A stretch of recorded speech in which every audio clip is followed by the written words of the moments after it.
पंजाब में तबाही मचाने वाले सैलाबी रैले सिंध में दाखिल होने लगे हैं।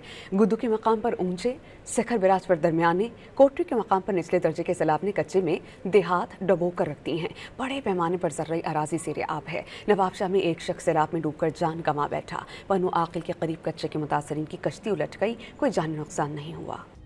सिंध में बड़े सैलाब का खतरा। गुड्डू बैराज के मकाम पर 5.5 लाख क्यूसिक से जायद का रेला गुजरने लगा। सखर के मकाम पर मुंह जोर रेले ने तबाही मचाना शुरू कर दी। दरियाए सिंध की सतह बुलंद होने से कच्चे के मुताबिक देहात जेरे आब आ गए। 25% कच्चे के देहात का जमीनी राब्ता शहरों से कट कर रह गया। आइंदा 24 घंटों में गुड्डू के मकाम पर 7 लाख क्यूसिक से बड़ा सैलाबी रेला गुजरेगा। सैलाब से मुतासर इलाकों में पाक फौज, नेवी और रेस्क्यू एहलकारों की जानिब से मुतासरीन की महफूज मकामात पर मुंतकली जारी है। 70,000 से ज्यादा अफराद को रेस्क्यू कर लिया गया। मुमकिन सैलाब के पेश नजर पाक फौज ने सूरत हाल से निपटने की तमाम तर तैयारियां मुकम्मल कर ली। पाक फौज और सिविल इंतजामिया के हुकाम ने अपने अपने इलाकों में सैलाबी सूरत हाल का जायजा लिया। इधर कंदकोट में भी गुड्डू बैराज के मकाम पर पानी की सतह बढ़ रही है। गुड्डू बैराज पर पानी की आमद 5,44,658 क्यूसिक रिकॉर्ड की गई। कच्चे के दर्जनों इलाके जेरे आब आ गए। सैकड़ों एकड़ पर खड़ी कपास, चावल की फसलें डूब गयी। सखर में पन्नू आकिल के करीब कच्चे से नकल मकानी करने वाले मुतासरीन की कश्ती दरियाए सिंध में उलट गई। कश्ती पर 15 अफराद सवार थे। सब ने तैर कर जान बचाई। नवाबशाह में गाँव पीर नूर शाह के करीब